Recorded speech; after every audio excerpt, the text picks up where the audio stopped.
y cosas negativas en este sentido. Y cuando el Polo se para y con franqueza hace estas precisiones, no faltan colombianos, inclusive colombianos buenos, a quienes yo respeto, que se ofuscan y se molestan y se irritan porque el Polo está en la oposición. Porque en Colombia está la perversión del pensamiento político, que hay compatriotas que creen que oponerse, que estar en desacuerdo, que tener otros puntos de vista es un delito. Pésima herencia del Frente Nacional cuando eso se auspició desde la propia jefatura del Estado. Un país donde se ha matado a sectores inmensos de la oposición por estar en la oposición. Un país absolutamente intolerante, y uno de los propósitos de este debate es que los colombianos entiendan que las causas que nosotros defendemos son nobles y que es parte de nuestra decencia y de nuestra honradez no estar con el proyecto de la unidad nacional. Para el Polo sería más fácil entrar a la Gran Manguala.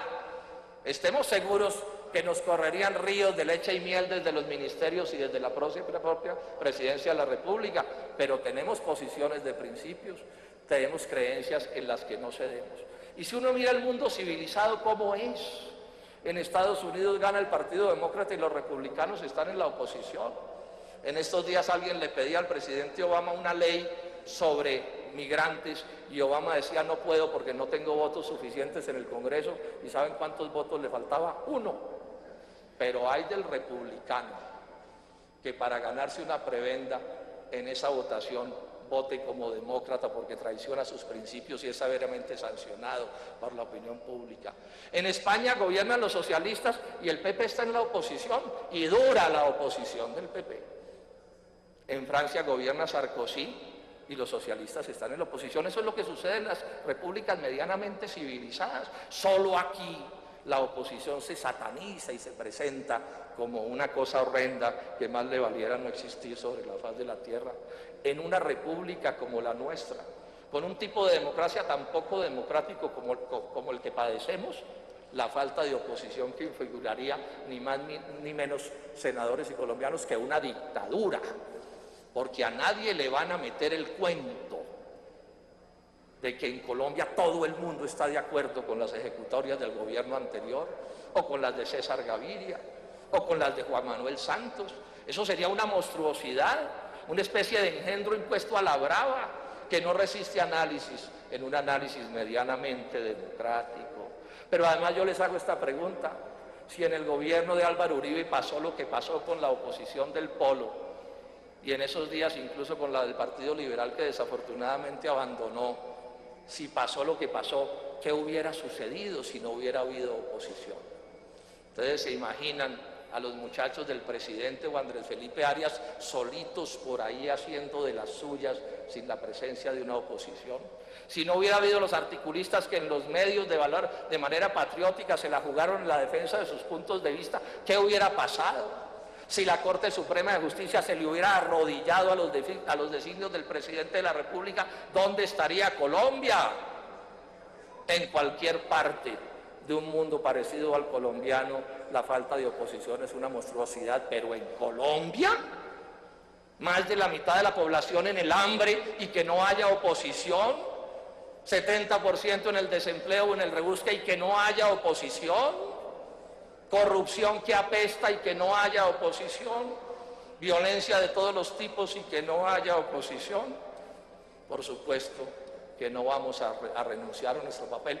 Con todo orgullo y con todo honor, el Polo Democrático Alternativo aspira a representar a los millones de colombianos que no votaron por Santos, que no están de acuerdo con el gobierno de Santos, que buscan una transformación profunda de la vida del país, que no pretende sumarse a las minorías que mangonean a cambio de renunciar a una determinada manera de pensar a cambio de un plato de lentejas. Nos mantenemos en nuestras posiciones, con nuestras razones y con nuestros argumentos, y si el doctor Santos le da por poner un bombillo en una escuela, pues no gritaremos que abajo el bombillo.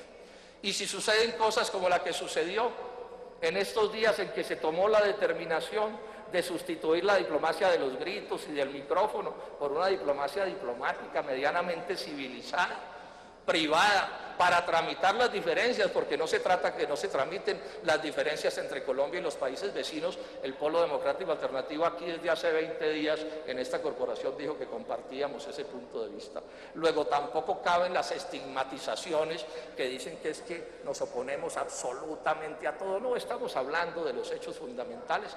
En algo tendrían que acertar por lo demás, porque sería el colmo que se gastaran 150 billones de pesos al año y no hicieran nada, absolutamente nada. No, tampoco entendemos pues de qué se trata y de qué estamos hablando. Por último, señora Presidenta, entrando a la parte final de esta intervención, ¿cuál es el lío que tenemos con la oposición? Colombia no es un país corriente. Colombia es una anormalidad de país por muchas razones, no solo por la violencia, sino por el estilo que se implantó desde la administración anterior. Nosotros tuvimos en los 8 años anteriores un presidente que nos catalogó a los senadores del Polo como terroristas vestidos de civil, que señaló que Gustavo Petro, en ese entonces el principal senador del Polo, era amigo, socio o lo que fuera de la guerrilla, que dijo que Samuel Moreno, nuestro alcalde de Bogotá, también tenía componentes con las FARC.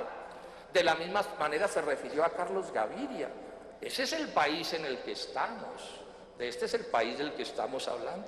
Es el país en el cual, dice la Fiscalía, en el DAS se montó una empresa criminal. Empresa criminal es una frase de la Fiscalía, no mía, para perseguir a la Corte Suprema de Justicia, a la Corte Constitucional, al sindicalismo y al Polo, y también a dirigentes del Partido Liberal. En el caso del Polo, el DAS debía, primero, dividir al Polo. Segundo, están los documentos. Segundo, meter la mentira que los del Polo éramos de las FARC. Y tercero, insistir en que la alcaldía de Bogotá era una alcaldía corrupta. Todo eso montado como una conspiración dentro de esa organización. De eso es de lo que estamos hablando. Es el tipo de cosas que han venido sucediendo en Colombia. ¿Cómo sería esto que pasó en el DAS?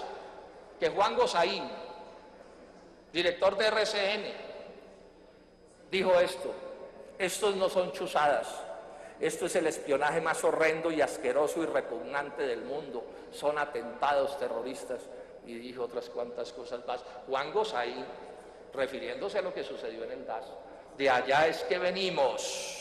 La táctica del uribismo fue clara, había que liquidar al Polo, por la vía de dividirlo o por la vía de convertirlo en un partido de derecha, porque también lo intentaron y son muchas las cosas que nos permiten sostener esa afirmación. O sea, Álvaro Uribe Vélez no quería que existiera una fuerza como el Polo Democrático Alternativo.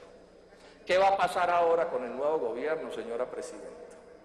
En lo económico y en lo social ya he dicho que Santos 1 es Uribe 3. No hay nada que hacer, esos son los hechos, se puede demostrar hasta la saciedad, libros sobre eso. ¿Qué va a pasar en lo político?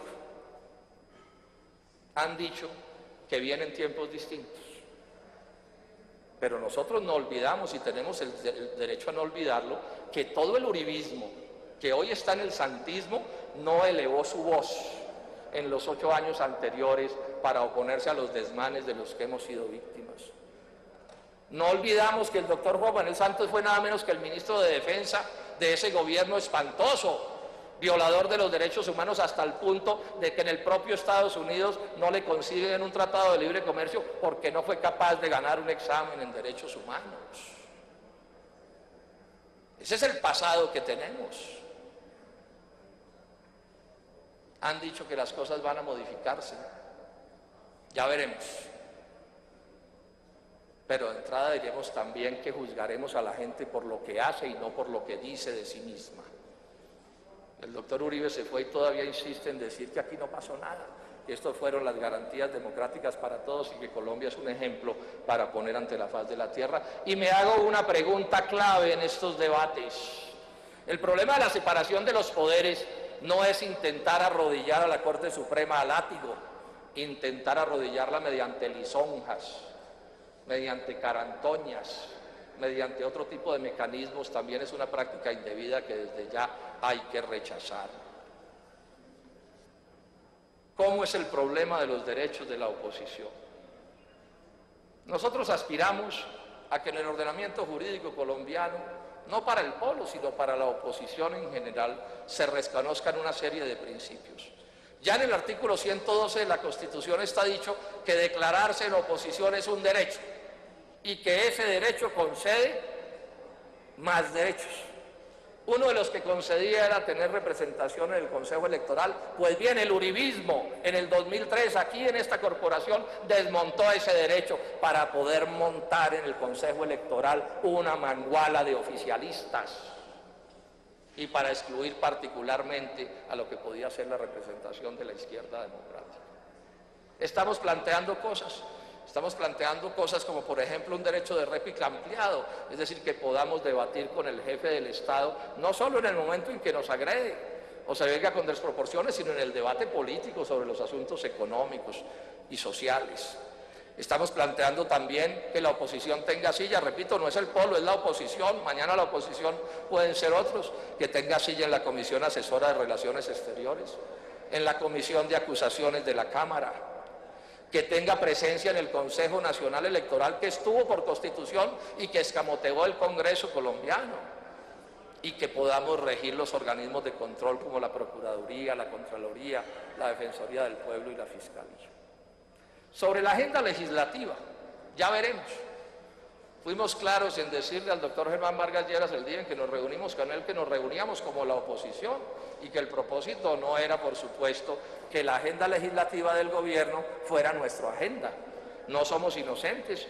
El santismo llega con su propia agenda legislativa y con sus propias propuestas que seguramente votaremos en contra porque tenemos maneras diferentes de ver las cosas, y nosotros presentaremos nuestras propias propuestas y ya veremos en el debate, y en lo que coincidamos, coincidimos y no pasa nada. Pero sí vamos a plantear derechos para la oposición, para adelantar ese debate. Yo me pregunto, ¿no va a haber miembros de la oposición como coordinadores ponentes de los principales proyectos? ¿Ese derecho le va a ser negado en la práctica a la oposición? Aquí nos negaron en los hechos un derecho que está consagrado en la Constitución y que refrendó un fallo del Consejo de Estado, que es el derecho a tener silla permanente. Nosotros, los del Polo, los únicos que nos hemos declarado en oposición en las mesas directivas de la Cámara y del Senado. Sobre el caso del control político, otro tema a ventilar, se va a seguir aquí con la ficción de que el control político es la función de la oposición y del gobierno. Mira, aquí se va a seguir con la ficción de las mayorías santistas de que ellos son gobierno y oposición. O sea, que consiguen los votos mediante contratos, puestos, canonjías, cosas indicativas de dónde se gasta la plata del Estado, y además los consiguen parándose aquí cada 15 días y echándose un discurso opositor, tiempo que le arrebatan al polo democrático alternativo, que es la fuerza que de verdad está en la oposición. Todos estos temas se deberían tratar, pero sobre todo, y con esto termino, señora Presidenta, y cosas negativas en este sentido. Y cuando el polo se para y con franqueza hace estas precisiones, no faltan colombianos, inclusive colombianos buenos, a quienes yo respeto, que se ofuscan y se molestan y se irritan porque el polo está en la oposición. Porque en Colombia está la perversión del pensamiento político, que hay compatriotas que creen que oponerse, que estar en desacuerdo, que tener otros puntos de vista del PP. En Francia gobierna Sarkozy y los socialistas están en la oposición. Eso es lo que sucede en las repúblicas medianamente civilizadas. Solo aquí la oposición se sataniza y se presenta como una cosa horrenda que más le valiera no existir sobre la faz de la tierra. En una república como la nuestra, con un tipo de democracia tan poco democrático como el que padecemos, el presidente Obama una ley sobre migrantes y Obama decía no puedo porque no tengo votos suficientes en el Congreso, y ¿saben cuántos votos le faltaba? 1. Pero hay del republicano que para ganarse una prebenda en esa votación vote como demócrata porque traiciona sus principios y es severamente sancionado por la opinión pública. En España gobiernan los socialistas y el PP está en la oposición, y dura la oposición. Es un delito. Pésima herencia del Frente Nacional cuando eso se auspició desde la propia jefatura del Estado. Un país donde se ha matado a sectores inmensos de la oposición por estar en la oposición. Un país absolutamente intolerante, y uno de los propósitos de este debate es que los colombianos entiendan que las causas que nosotros defendemos son nobles y que es parte de nuestra decencia y de nuestra honradez no estar con el proyecto de la unidad nacional. Para el Polo sería más fácil entrar a la Gran Manguala. Estemos seguros que nos correrían ríos de leche y miel desde los ministerios y desde la propia presidencia de la República, pero tenemos posiciones de principios, tenemos creencias en las que no cedemos. Y si uno mira el mundo civilizado, ¿cómo es? En Estados Unidos gana el Partido Demócrata y los republicanos están en la oposición. En estos días alguien le pedía al presidente